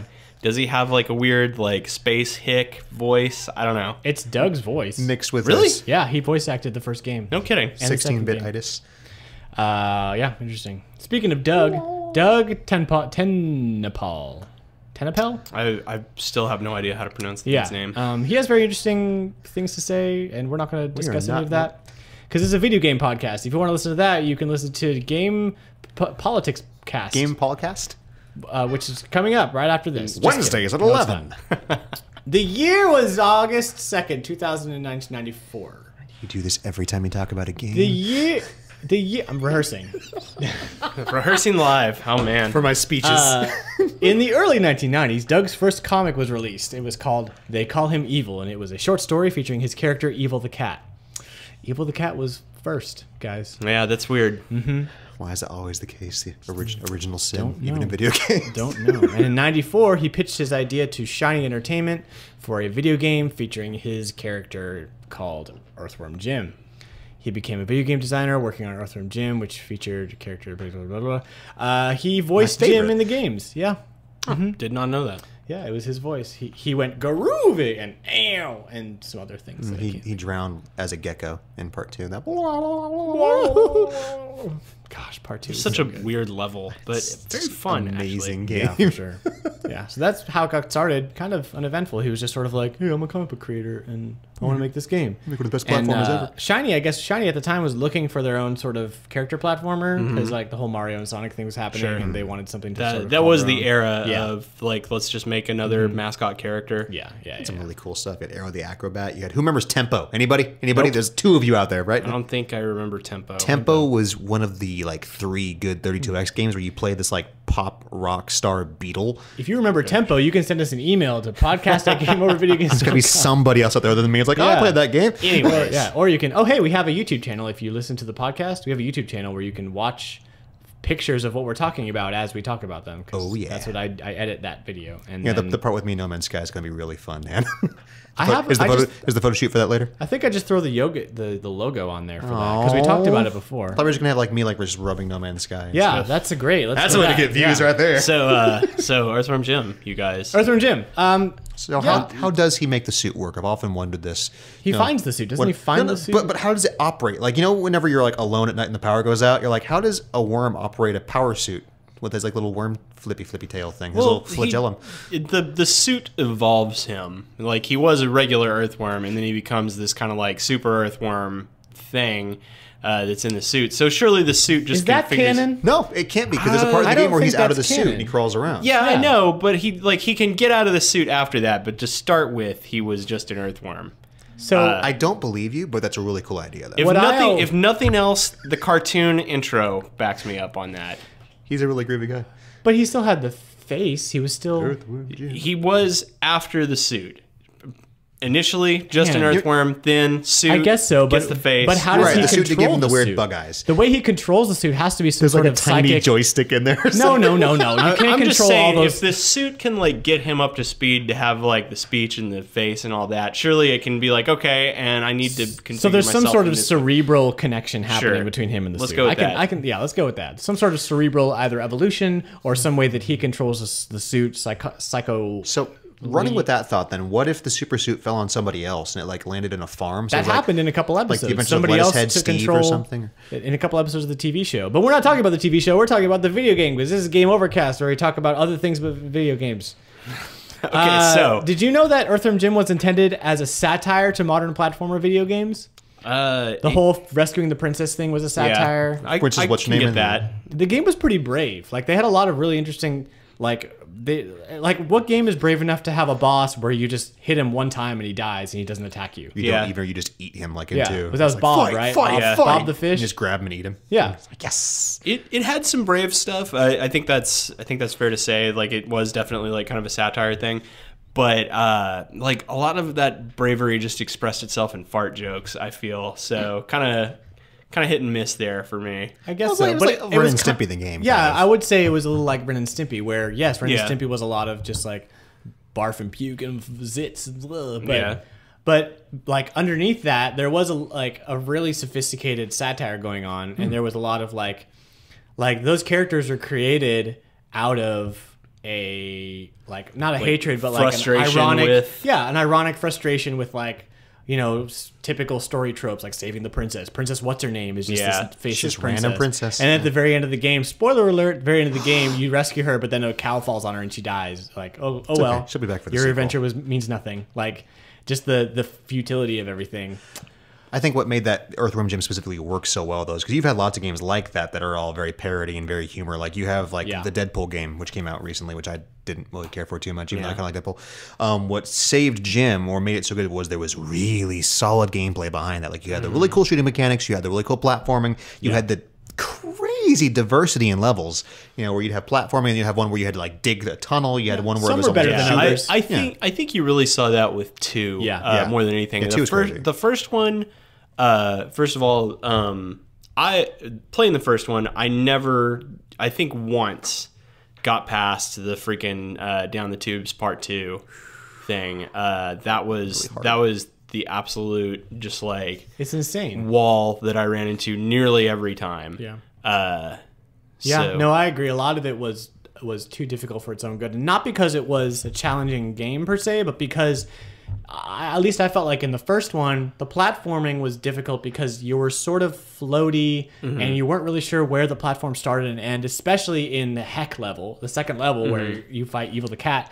A lot of those platforms and a lot of the whipping to get to the swinging across the hook and everything, it just felt really like I don't know what I'm supposed to do here. Now let me ask you this, because this is going to matter a lot. What system did you play it on? Because there was a big difference. Yeah, I think originally I played it on Super Nintendo. Okay. But I more recently played the Genesis Virtual Console version on the Wii. Because the Genesis version was different, and even more so, the Sega CD version of Earthworm Jim had like several whole different levels. Yeah, but that doesn't change the fact that the platforms on that game were like borderline invisible. Oh yeah, But that's no, what I you're mean. right. The color schemes are different depending on what game you play. Oh, on. I guess that's true.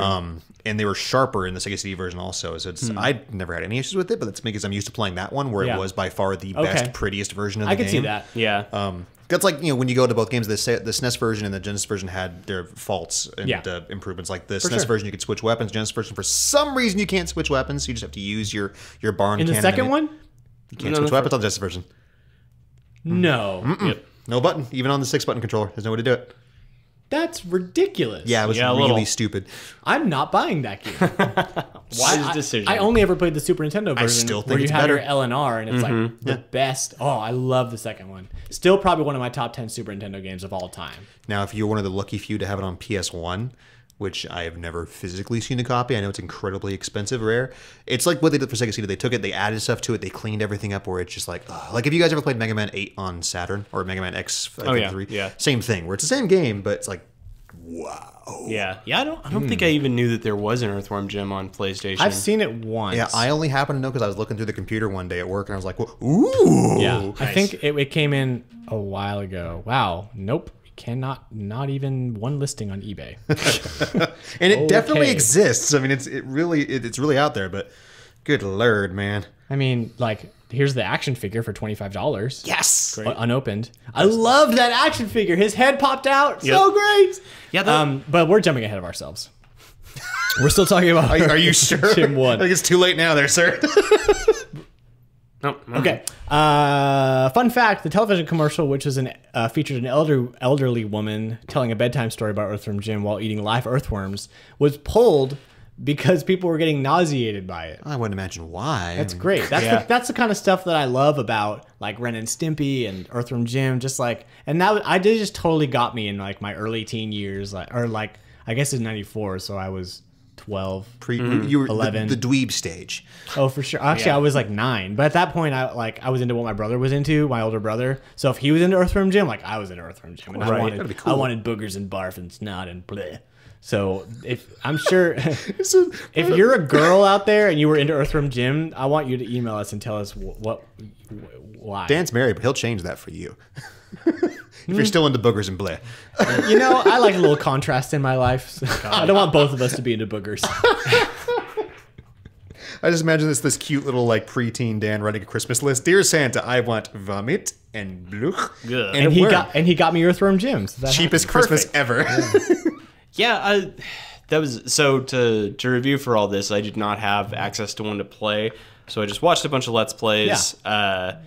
And yeah, like for the most part, I think the game holds up pretty well. Compared to some platformers. Yeah, like platforming, floatiness, and things like that aside, it looks like it's still pretty good. I think there's like some design stuff that's weird, like the insistence that there be like the asteroid race after every single level. Yeah, that was only in the first one too. And then there's like on the subject of the first one, like there's the Peter Puppy level, which I remember being worst escort mission in any game. Yeah, and just watching that, I was getting frustrated. Like the parts where it's kind of like arbitrarily like, okay, you're gonna stop now for this asteroid thing to rain down on you that you got to shoot, and just like stuff like that. I was like, this is not good. No, but at the same time, like I think for the most part, it's still pretty funny. It looks like a playable cartoon. Yes, yeah, which they really got that right. Off. Yeah. And it's still like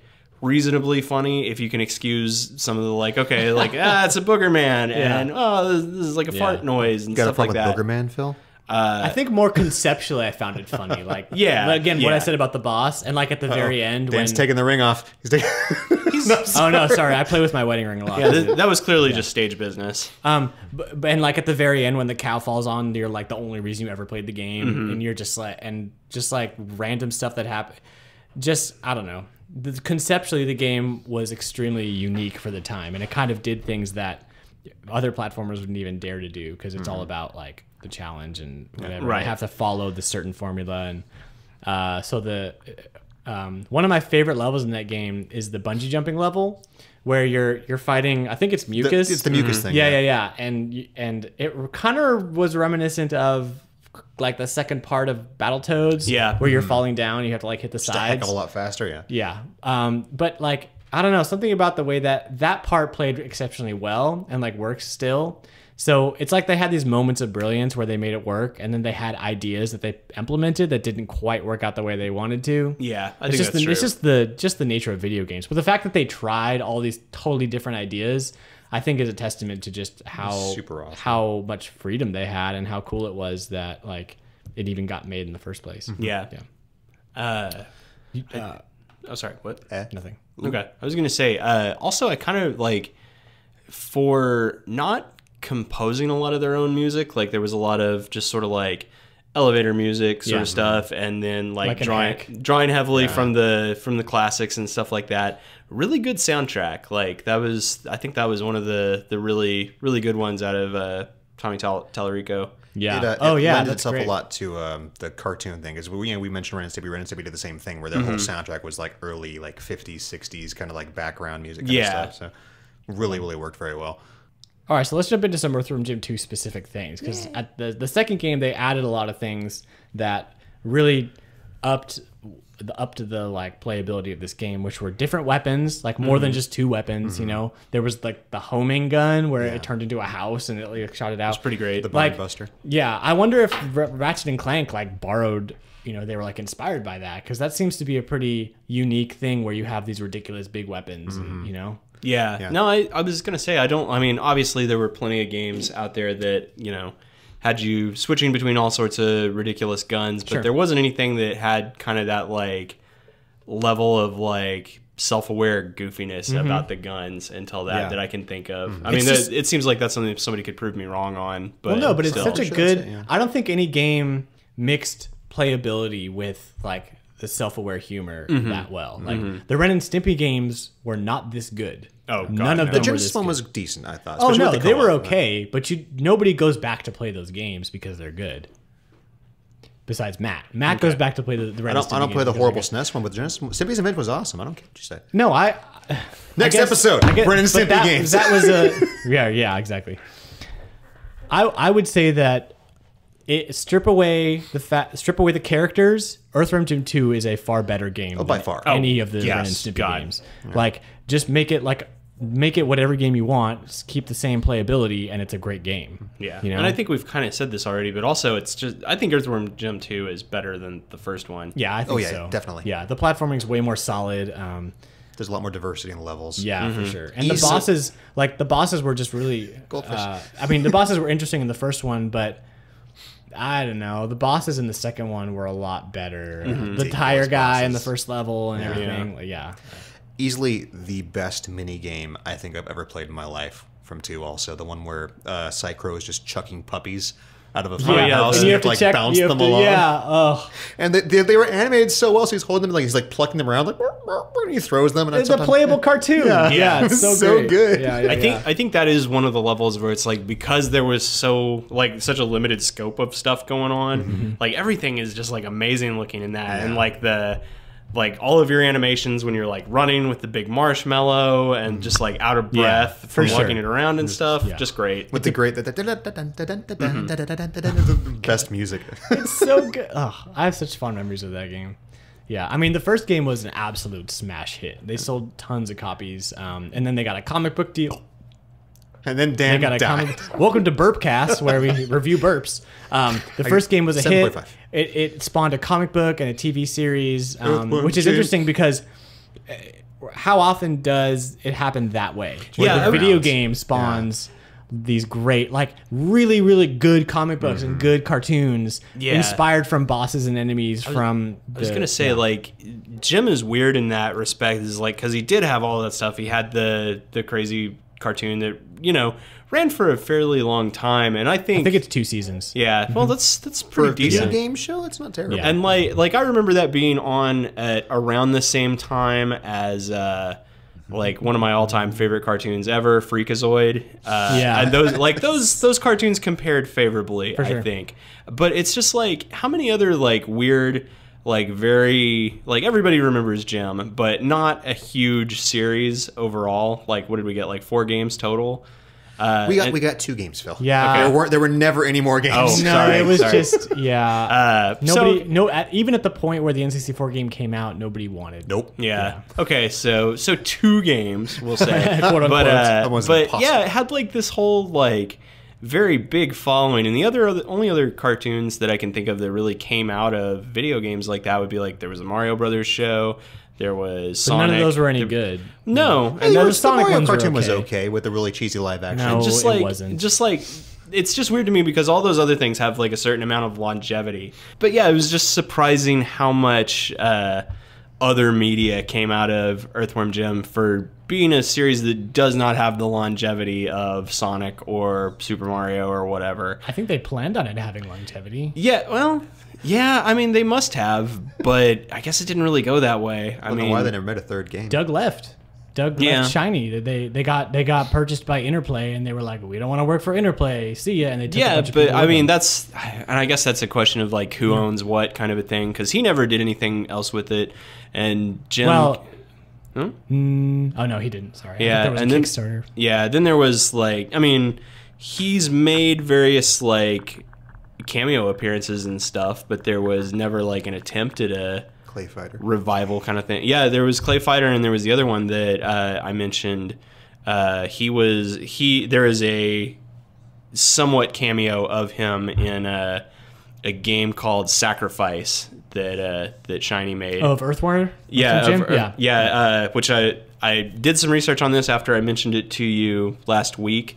That is a game that is on Steam. It's the only way to get it anymore, unless you just happen to like stumble upon a loose PC disc somewhere. Good luck. It is one of the most underrated real-time strategies of that era. It's an RTS. I'll It's play an it then. it's an Heck yeah. RTS. There like the concept is like you're a guy who's serving various like big mythical gods that are fighting each other, and all of them, of course, have like an elemental alignment, as you must. And the Earth god is a giant earthworm named James, and there's a few good references, like That's nice. his big final like spell attack that you get is a cow strike kind of thing. That's so they're amazing. clearly calling back to it. Definitely. So yeah.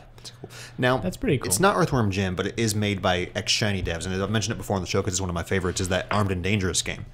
Oh yeah. That game it's a third-person shooter, but it maintains the kind of like what the heck are these weapons, and it has the humor that was really good, and that's kind of nice where you can see it kind of carried on at least a little bit of the ways. And Yeah, that does seem like it would be like a good spiritual successor sort of thing. No, it was really good. I am curious now. Like, I want to know who owns those rights, because it seems like, as nostalgia driven as everything is these days, it seems like it's time for a comeback, maybe.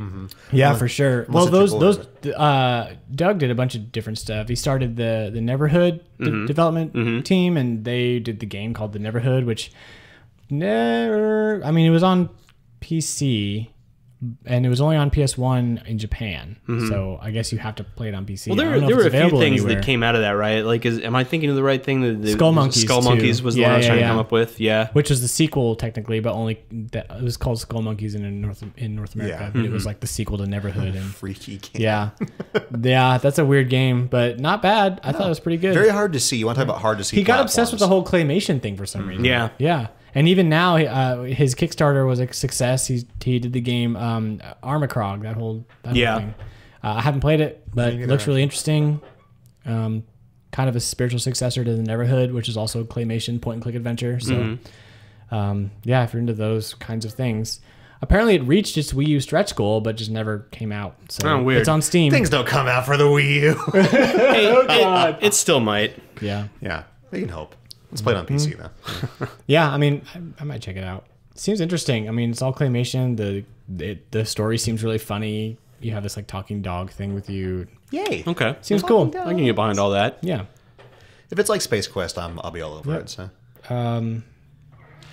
Yeah, for sure. I had all those action figures. Those Earthworm Jim action figures were so great. They were just well made. Like even Psychro had his little like jetpack and the helmet and everything in his neck, and Earthworm. I mentioned this earlier, but Earthworm Jim's action figure was cool because you could press a button on his back and his head would pop out of the suit. It's pretty I think great. there were a couple different versions of him where like Okay, there's always a couple. I think he had like a green suit too. Yeah. I'm trying to remember. Welcome to Action Figure Cast. He came where we with talk about- welcome to the Action Figure Cast. Where we talk about Earthworm Jim action figures. He came with a little snot and a little dog. Yep. And he had the big gun. The best part people can't see is you're just miming like the little thing with the thing and the stuff. Oh yeah. Someday you'll be able to see that. I guess you're right. Maybe it was just like the intent all along is like this is such a bizarre and out there concept that we're going to be able to make a show and we're going to be able to make toys. There's tons of characters. I don't know. Like maybe that is the ultimate failing of it, is that it was so like positioned to make all of these additional things, and then they got through the first two games and they were just like, we don't know what else to do with this. Like, we sold all the things we wanted to. Now we don't know how to make another game out of it. So let's not make one for the 64 because that never happens. Well, yeah, and I didn't make any notes about the 64 development thing because this is about the Super Nintendo and the Genesis game specifically. But like, I kind of feel like they kept trying, but they didn't put enough effort into it to make it worthwhile. It's kind of like if you want to use like the Star Wars as a metaphor, like the originals were amazing, and then they kind of tried to keep it going, and it wasn't so amazing. So, but I do feel like it's high time for somebody with those rights to pour some effort into making something that be expands that amazing. universe. How would you do it? What's your ideal current gen Earthworm Just do Jim? a straight up platformer again. Doesn't even have to have a disc release. Well, no, I mean, but would you do like a remake of the first one? sure. Well, they are. Is there not an HD remake that came along recently? Nope. Not to my They knowledge. were going to. Oh, wow. It was gonna come out for the PSP, I guess. They was gonna make a remake, an HD remake. It never happened, though. Never happened. So just straight up HD remake. I would you love wouldn't just like give me a reboot. like- give me a new DuckTales it? side-scrolling Jim. Yeah, not even that. I actually didn't like the DuckTales reboot. I thought they made some stuff too easy. I would love to have a new Jim. It doesn't have to be a sequel. It can be like a reboot, like a Star Fox Zero. What do you mean if by will, new but- Jim? Different worm? Like a different worm. Like there's like an new worm old has worm with a stepped beard forth in a to- chair. He's God, like, you know you'd love that.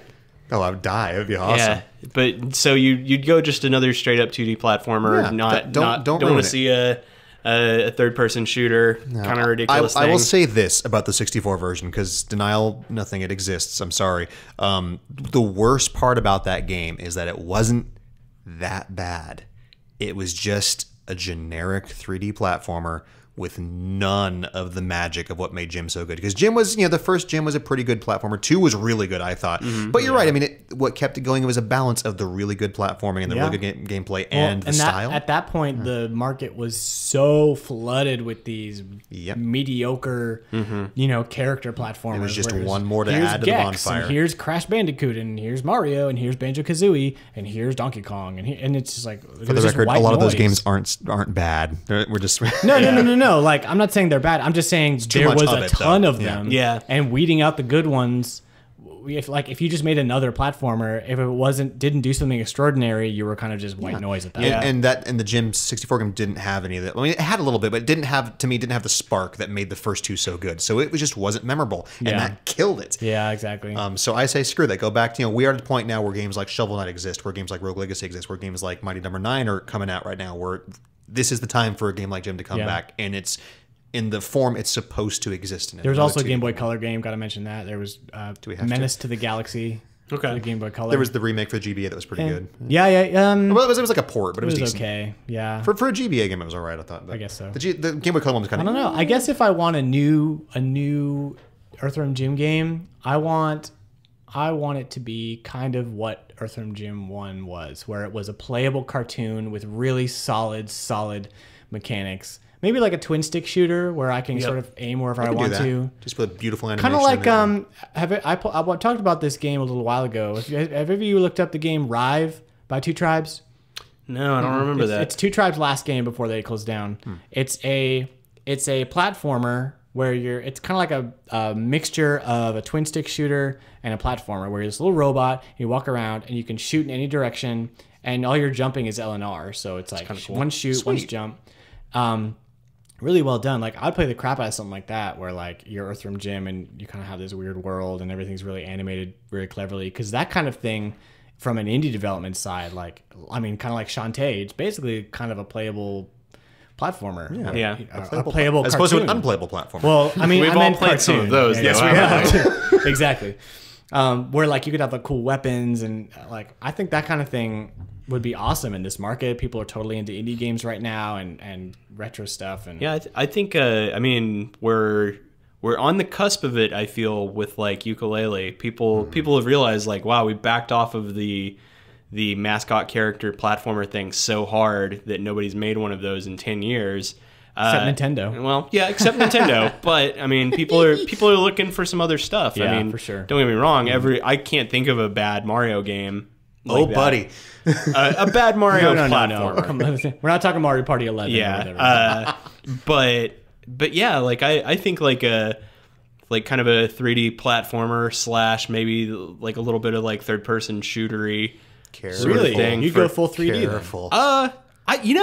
Why not? I mean, if you can get behind like a ukulele thing or something like that, I think the right team could do something cool with that.